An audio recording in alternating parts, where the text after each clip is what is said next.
In every corner of every town, there's an audience who is willing and really wanting to listen. And I feel like this is how it should be. You know, you can't just work on it and not share it with others. And every single concert we did, in all the different places, different audience, there was never a person who was not, you know, thankful for what we did.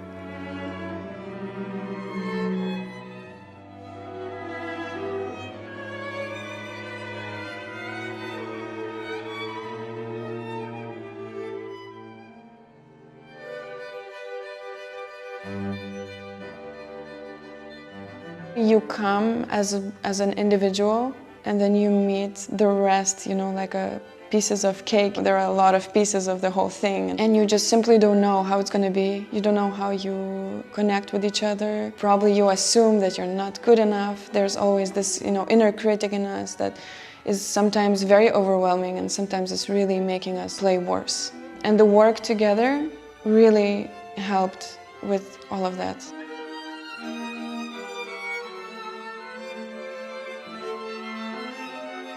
It's a very big challenge for a musician to teach other musicians to make music. It's a very complicated and difficult challenge. It's not a go play this and play this again. It's not that. We all know it.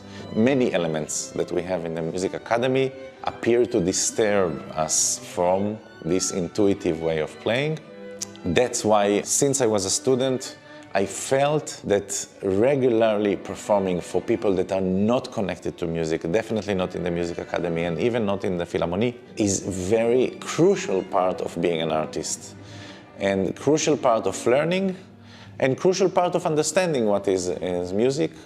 And that's how this method was born. The teacher is a crucial part of this. It's not a concert organization. And of course, the biggest surprise of my life was the huge social impact that is coming from a thing that one would call even very egoistic.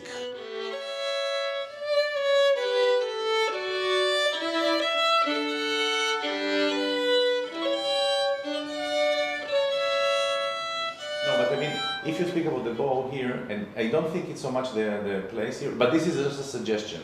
I had the opportunity to play a solo piece by Bach many times, at least once or twice a day, for an audience, and for myself and for everybody else who would comment on it. They said that it improved so much. For me, it's a little bit unbelievable, I have to say, because you would think I practice it for months, I practice it for years. Sometimes, you know, there are pieces that you just pick up again and again, and how can it improve after I've played it, you know, for a long time? And probably there's few contributions to that, to this change. One, of course, being just performing it many times and seeing the reaction of the audience. You really feel the audience before you play, and when you start, it just unveils the way it has to. And of course, the feedback from all the people, teachers and students, made me believe that it's really better.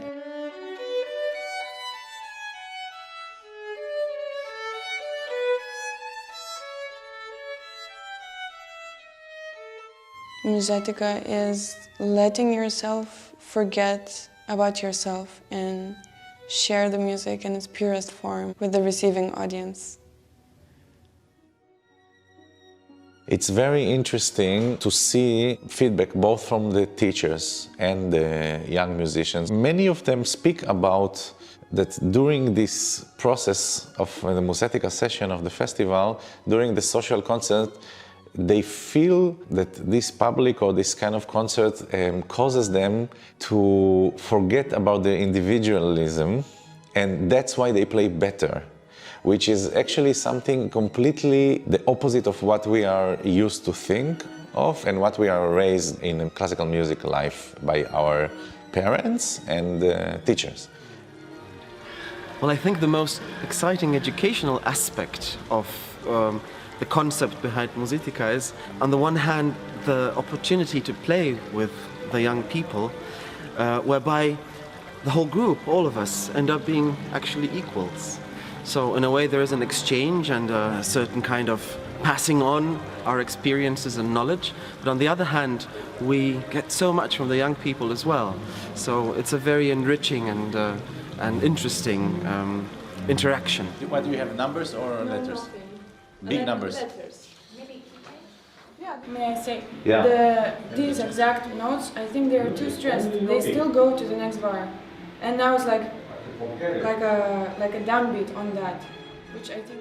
This program of Musethica cannot be forced on the students, and when we are integrating it into the music academy, it has to be a choice. The magic of this method of Musethica works of the interest of the musician behind what they do.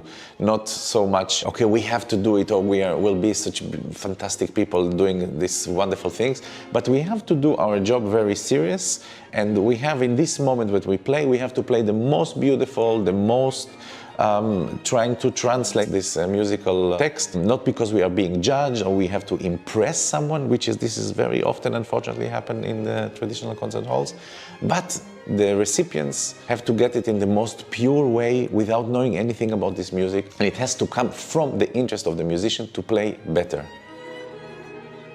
Playing for a special audience like we do in Musethica is really affecting those inner voices, the probably kind of negative aspects of our own mind. You know, the anxiousness, the being nervous, the feeling insecure. It does have a big impact playing in Musethica's concerts. There's a huge difference in that sense, that when you perform you get an immediate response from audiences in Musethica, and it's a very raw, true response to the music that you're doing.